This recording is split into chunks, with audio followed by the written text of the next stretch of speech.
ቃሉ ሕግ የሆነ በፊቱ ምድር የምትንቀጠቀጥለት አንድ ንጉሥ ነበር። በድንገት ግን ይህ ንጉሥ ከዙፋኑ ተነስቶ የሐር ልብሱን አውልቆና ከቤተ መንግሥቱ ወጥቶ ወደ ሜዳ ሄደ። ከዚያም በአራት እግሩ እንደ እንስሳ መሄድ ጀመረ። እንደ በሬ ሳር ይበላል፣ ሰውነቱ በሌሊቱ ጠል ይርሳል። ለዓመታት ያልተቆረጠው ፀጉሩ እንደ አንበሳ ጋማ፣ ጥፍሩ ደግሞ እንደ አሞራ ጥፍር አደገ። ይህ ተረት ወይም የልብ ወለድ ታሪክ አይደለም። ይህ በታሪክ ከተመዘገቡት እጅግ አስገራሚና አስፈሪ ክስተቶች አንዱ ነው። ታዲያ ይህ ንጉሥ ማን ነው? እንዴትስ አንድ ሰው ከሰውነት ክብር ወደ አውሬነት ውርደት ሊወድቅ ቻለ? ከዚህ የማይታመን ለውጥ ጀርባ ያለው ሚስጥርስ ምንድን ነው? የዛሬው ታሪካችን ስለ ታላቁ የባቢሎን ንጉሥ ስለ ናቡከደነጾር ነው። ከትዕቢቱ ጫፍ እስከ ውርደቱ ጥልቀት፣ ከዚያም ወደ ንስሐው ከፍታ ያደረገውን አስደናቂ ጉዞ አብረን እንከታተላለን። ይህ ልባችሁን የሚነካ ዓይናችሁን የሚከፍት ታሪክ ነው። አብራችሁን እንቆዩ።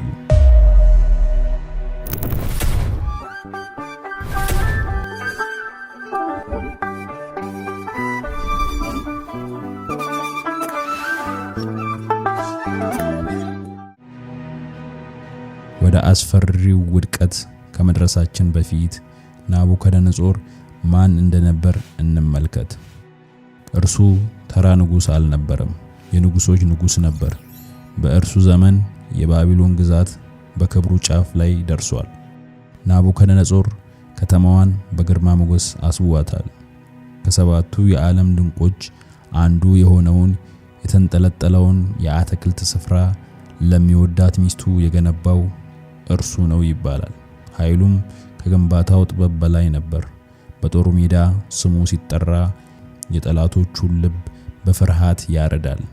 በዚያን ዘመን የእስራኤል ልጆች ከፈጣሪያቸው ርቀው ጣዖትን ሲያመልኩ እግዚአብሔር ናቡከደነጾርን እንደ ቅጣት በትር ተጠቀመበት። ይህ ኃያል ንጉሥ ቅድስቲቱን ከተማ ኢየሩሳሌምን ወረረ።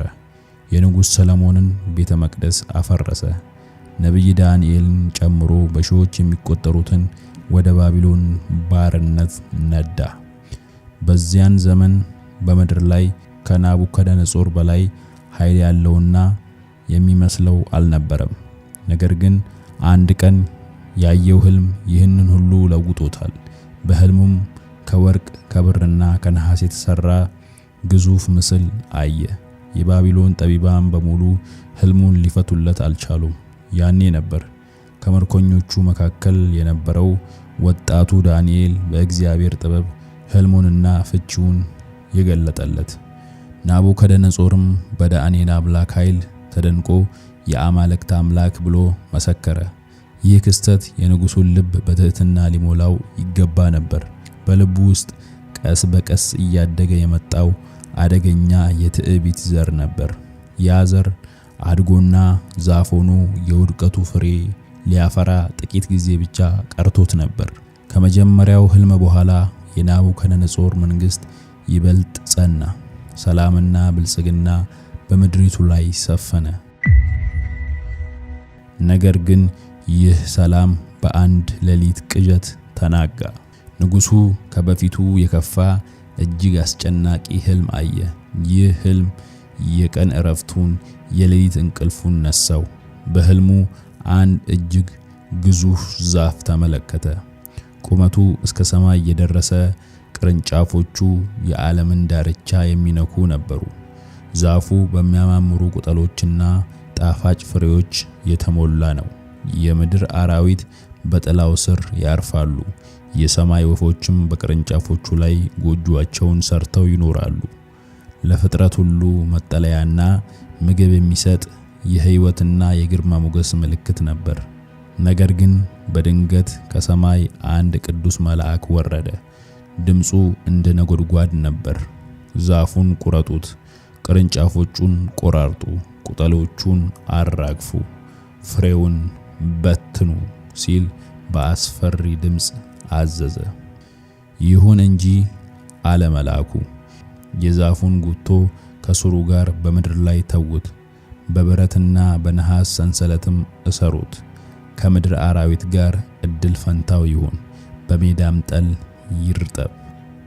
ከዚህ በላይ የሰው ልብ ከእርሱ ይወሰድ፣ የአውሬው ልብም ይሰጠው፣ 7 ዘመናትንም በእርሱ ላይ ይለፉ የሚል ፍርድ አስተላለፈ። ናቡከደነጾር ከእንቅልፉ ሲነቃ በፍርሃት ተውጦ ነበር።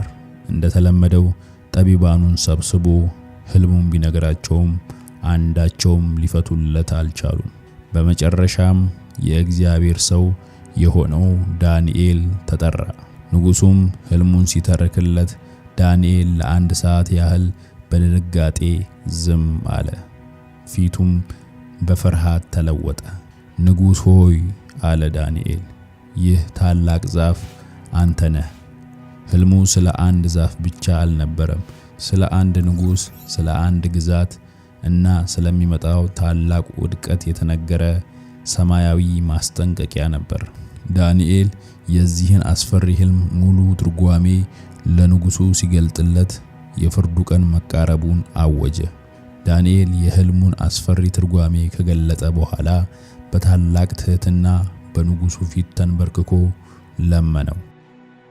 ንጉሥ ሆይ እባክህ ምክሬን ስማ አለው። ኃጢአትህን በጽድቅ በደልህንም ለድሆች በምህረት አስቀር። ምናልባትም ይህ የንስሐ መንገድ የሰላምህን ዘመን ሊያረዝምልህ ይችል ይሆናል። ይህ ለንጉሡ የተሰጠው የመጨረሻው የማምለጫ ዕድል ነበር። የንስሐ በር ተከፍቶለት ነበር። ነገር ግን የንጉሡ ልብ በትዕቢት ደንድኗል። የዳንኤልም ምክር እንደ ቀላል ነገር ቆጥሮ በኩራት መንገድ ቀጠለ። 1 ሙሉ ዓመት አለፈ። ሕልሙም ሆነ የዳንኤል ማስጠንቀቂያ የተረሳ ታሪክ መሰለ። ከ12 ወራት በኋላ ናቡከደነጾር በባቢሎን በሚገኘው ቤተ መንግስቱ ሰገነት ላይ ይዘዋወራል። ከታች ያቺ እርሱ የገነባት ታላቅ ከተማ በግርማ ሞገስ ተንሰራፍታ ትታያለች። ያኔ ልቡ በኩራት ተወጠረ። ራሱን የዚህ ሁሉ ክብርና ኃይል ምንጭ አድርጎ አሰበ። ወደ ከተማዋም እየተመለከተ ድምፁን ከፍ አድርጎ እንዲህ አለ፣ ይህችን ታላቂቱን ባቢሎን በኃይልና በክብሬ ለመንግስቴ ማደሪያ አልሰራዋትምን? ያ ቃል ከአንደበቱ እንደወጣ ከሰማይ ነጎድጓድ ያለው ድምፅ ወጣ። አንተ ንጉሥ ናቡከደነጾር ሆይ ቃል ወጥቶብሃል፣ መንግስት ከአንተ ትለያለች። የፍርዱ ቅጽበት ደርሶ ነበር። በዚያች ቅጽበት የንጉሡ አእምሮ ተናወጠ። የሰው ልቡ ተወስዶ የአውሬ ልብ ተሰጠው። ክብሩ ተገፈፈ፣ ግርማ ሞገሱም ረገፈ። አእምሮው ማንነቱን፣ ንጉሥነቱን፣ ሁሉንም ነገር ሳተ። ያኔ ከቤተ መንግስቱ ወጥቶ ልክ እንደ ማንኛውም እንስሳ ወደ ሜዳ ወጣ። አንድ የትዕቢት ቃል አንድን ታላቅ ንጉሥ ከዙፋኑ አውርዶ ከእንስሳት ጋር እንዲኖር አደረገው። የሰው ክብር በእግዚአብሔር ፊት ምን ያህል ትቢያ እንደሆነ የተገለጸበት ቅጽበት ነበር። የዛፉ ሕልም አሁን አስፈሪ እውነታ ሆኖ ነበር። 7 ረጅም ዓመታት አለፉ። ለአንድ ንጉሥ ይህ ዘመን በድል በክብርና በብልጽግና ሊያልፍ ይችል ነበር። ለናቡከደነጾር ግን 7ቱ ዓመታት የውርደት፣ የስቃይና የእንስሳዊ ሕይወት ዘመን ነበሩ። ከቤተ መንግስቱ ቅንጦት ወጥቶ የሜዳው ሸካራ መሬት መኖሪያው ሆነ። ከንጉሳዊው ማዕድ ይልቅ እንደ በሬ ሳር መጋጥ የዕለት ተግባሩ ሆነ። ሰውነቱ በሐር ልብስ ፋንታ በሌሊቱ ጠል ረሰረሰ። ጸጉሩ ለዓመታት ሳይቆረጥ እንደ አንበሳ ጋማ አደገ። ጥፍሮቹም ሳይከረከሙ ቀርተው እንደ አሞራ ጥፍር ጠነከሩ። ያ ዓለምን ያስገረመው ግርማ ሞገሱ የሚያስፈራው ንጉሥ አሁን ከዱር አራዊት የማይለይ የሚያሳዝን ፍጡር ሆነ። የሚገርመው በባቢሎን የታሪክ መዛግብት ውስጥ ስለዚህ የ7 ዓመታት የእብደት ዘመን የተጻፈ ምንም ነገር አለመገኘቱ ነው። ምናልባትም የንጉሱን ውርደት ለመደበቅ ጸሐፍት ሆን ብለው ይህንን የጨለማ ምዕራፍ ዘለውት ይሆናል። ነገር ግን ይህ ሁሉ የሆነው ለምንድን ነው? እነዚህ 7 ዓመታት የቅጣት ብቻ አልነበሩም፣ የትምህርትም ነበሩ። ናቡከደነጾር በውርደቱ ጥልቀት ውስጥ ሆኖ አንድ ወሳኝ ትምህርት መማር ነበረበት። እርሱ የዓለም ገዢ ቢሆንም እንኳ ከእርሱ በላይ ሌላ ታላቅ ገዢ እንዳለ፣ ልዑል እግዚአብሔር በሰዎች መንግስት ላይ እንደሚሰለጥንና ስልጣንንም ለወደደው እንደሚሰጥ ማወቅ ነበረበት። ያ በኩራት የተወጠረው ልቡ መሰበር ነበረበት። ያ እኔ የሚለው ትዕቢቱ መሞት ነበረበት። ያኔ ነበር እውነተኛውን ንጉስ፣ የንጉሶቹን ሁሉ ንጉስ ማንነት ሊረዳ የሚችለው። ስለዚህ 7ቱ ዓመታት አለፉ። በእያንዳንዱ ቀን፣ በእያንዳንዱ ሌሊት ናቡከደነጾር በውርደቱ ትምህርት ቤት ውስጥ ሲማር ቆየ። የንስሐው ንጋት ቀስ በቀስ እየቀረበ ነበር። ከ7 ረጅም የመከራ ዓመታት በኋላ አንድ ቀን ተአምር ተከሰተ። ናቡከደነጾር በዚያ አውሬነት ሕይወቱ መካከል ሆኖ ድንገት ዓይኖቹን ወደ ሰማይ አነሳ። በዚያች ቅጽበት የአእምሮ ጨለማ ገፈፈ። ልክ ከረጅም ቅዠት እንደሚነቃ ሰው ወደ ልቦናው ተመለሰ። ያኔ ማንነቱን፣ ንጉስነቱን እና ከሁሉም በላይ ደግሞ ውድቀቱን አስታወሰ። እንግዲህ እኔ የሚል የትዕቢት ቃል ከአንደበቱ አልወጣም። በምትኩ በንስሐ በተሰበረ ልብ ልዑል እግዚአብሔርን አመሰገነ። ለዘላለም የሚኖረውን አመሰገንሁት አከበርኩትም አለ። መንግስቱም የዘላለም መንግስት ናት። እርሱም እንደ ፈቃዱ ያደርጋል። ስራውም ሁሉ እውነት፣ መንገዱም ፍርድ ነው። በትዕቢት የሚሄዱትን ያዋርዳቸዋል። ይህ የንስሐው ንጋት ነበር። ልክ ይህን የእምነት ምስክርነት እንደሰጠ ክብሩ ሁሉ ተመለሰለት። የአውሬው ጸጉርና ጥፍሩ ወለቀ።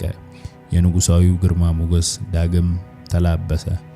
መኳንንቱና አማካሪዎቹም መጥተው ወደ ዙፋኑ መለሱት። የሚገርመው ግን መንግስቱ መመለሱ ብቻ አልነበረም፣ ከበፊቱ ይልቅ እጅግ ታላቅ ሆነለት። የናቡከደነጾር ታሪክ ለሁላችንም ታላቅ ትምህርት ይሰጣል። ትዕቢት ወደ ውድቀት እንደሚመራ፣ ትህትና ግን ወደ ክብር እንደሚያደርስ ያስተምረናል። እግዚአብሔር ንስሐ የሚገቡትን ይቅር እንደሚልና ከወደቁበትም አንስቶ ይበልጥ ከፍ እንደሚያደርጋቸው ሕያው ምስክር ነው። ያ የእግዚአብሔርን ክብር የሰረቀው ንጉስ በመጨረሻ የእውነተኛውን ንጉስ ታላቅነት መሰከረ። ከበረሃው አውሬነት የተመለሰው ንጉስ ከውድቀቱ በመነሳት ከማንም በላይ ስለ እውነተኛው ስልጣንና ክብር ተማረ።